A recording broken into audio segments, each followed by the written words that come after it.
Today, I'm going to talk about all of the wedding photography trends in 2025 and if I love them or hate them.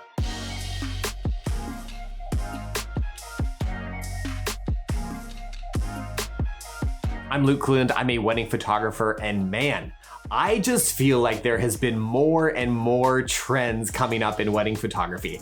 I'm not sure if I'm just kind of aware of them now and I wasn't like years ago, but I feel like wedding photography was a bit stale for a few years, and then it's just been like more and more things have been changing.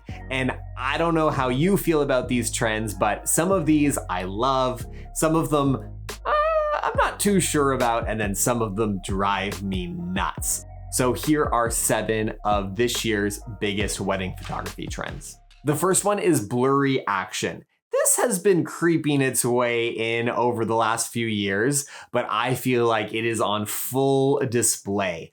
I think in the best version of itself, this trend is all about really representing what's happening in the moment. And so if there's a lot of movement, which there is on a wedding day, if there's dancing, if there's walking, to allow the camera to translate that into the image. And so that doesn't necessarily always, having your shutter speed at, 1 second or 1/5 of a second to just have a really blurry look. But it also means shooting images at, say, 1/25 of a second, where you're not going to get maybe obvious motion blur, but there's going to be a feeling of not, complete sharpness. And that's going to translate, that feeling of movement. Now, I gotta say, I really like this trend. I think it's very easy to overuse, and you're just like blur, blur, blur, blur, and it's dangerous because you don't want too many blurry photos on your wedding day. But I felt myself a lot of pressure when I first started my wedding photography to have everything super sharp, super clear, super just perfect, that I like this movement towards having a more realistic, a more like representative photography of the actual day. Weddings have a lot of movement and a lot of emotion, and I like this trend because it adds, some more creativity and life to wedding photography. The next one is crooked lines. Guys, oh man, this one is brutal. I'm having a very hard time with this trend, mostly because when I really started out in photography, my first weddings that I'd ever shot was in 2009. And then over the next, 4 years, I started to develop my business. And at that time, just like crooked photos everywhere. I just to be creative at that time meant to just tilt your camera. And then you're like, that's a creative shot. And so because of that, it just kind of makes me cringe to see really crooked photos because it just takes me back to that time.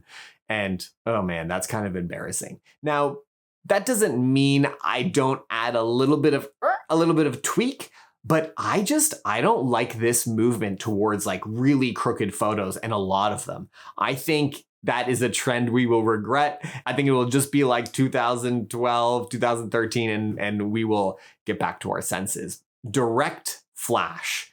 I have been using this more and more, and I love some good direct flash. I love being able to use flash in a few different ways.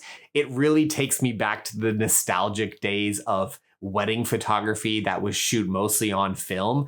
And I found that a lot of, film wedding photographers that I've seen from olden days, whether it's, my parents or grandparents, wedding photos, a lot of those photographers use direct flash. Of course, you don't have to use it in a traditional way, but I felt like for a long time, it felt kind of wrong to do direct flash because bounce flash was the trend and having really soft lighting was the trend. But I really like mixing this in with my photography. The next one is film photography. Now, film has just been roaring back into wedding photography. And if you've watched any of my videos on this channel, you know that I use some film in my wedding days. But specifically, I feel like there has been a movement to lower quality, disposable camera type feeling, Holga cameras, those type of lower quality 35 millimeter film. And I wonder if a part of this is just the reality of the cost of medium format film, the cost of film and developing in general. And so there's a bit of a shift, just like logistically and financially from photographers to kind of leave the medium format space. Also because the cameras like the Contax 645 has just become so expensive because there's not that many parts and cameras left of them. So I wonder if that has kind of influenced this trend. But yes, a movement to this very like grit feeling. Now, this is one of the trends that I kind of like, but I'm very careful to not kind of overdo this. I think this is something that is going to come and go.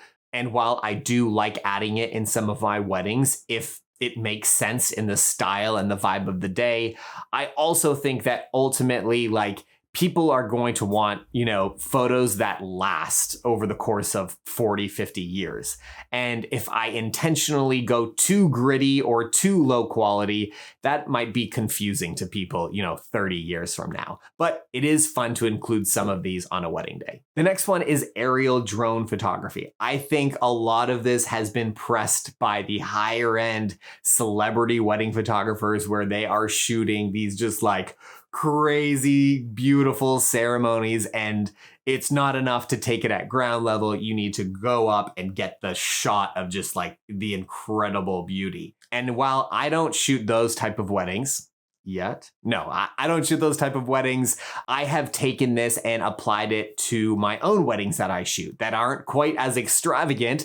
They're still beautiful. They're still in beautiful locations. I've taken that idea, and I think a lot of other photographers are doing this, and just adding a different perspective to a wedding day. I think drones, especially the small drones with a great camera, have become more affordable. They're easier to use. And I think this adds an incredible perspective for wedding photographers, and I think this trend for sure is going to stay around. The sixth trend is the wide angle lens. I have just seen lenses get wider and wider and wider and wider, especially a lot of the fine art film photographers that I have followed on Instagram. I've seen a lot of them go from the Contax 645 in having that 50 equivalent lens, where I've seen a lot of them move from that into digital medium format. And I don't know if it's the lenses of the Fujifilm, X100 or whatever it's called, if they just have a lot of wide lenses, but I've seen all of these photographers move to wider lenses and higher apertures. And I've got to say, I like it. Now, I know that I talk so much on this channel about using my 50 millimeter a lot, but I do love the energy that wider lenses give to a wedding. Weddings are full of energy, and I think having everything at a 50 millimeter, like, there is an elegance and a beauty to that. And I still am shooting most of my wedding on that kind of lens where it feels kind of, tighter and organized and clean.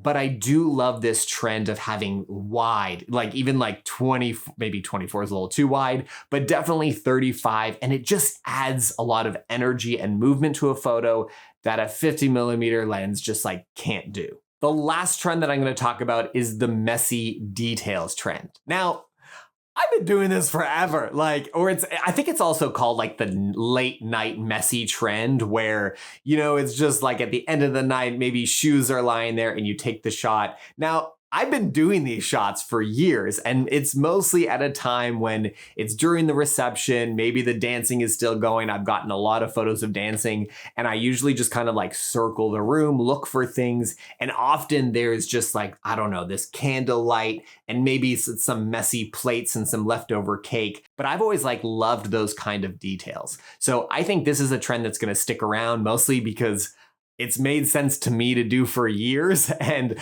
there's no reason why I would stop doing it. Mostly because it's just part of the story, and it tells that story of the reception late night vibe when things are just like relaxing, chilling out, the candles are getting low, and I think it's just part of the story that needs to be included. So let me know in the comments if there's any trends that I missed that you are looking to use this year.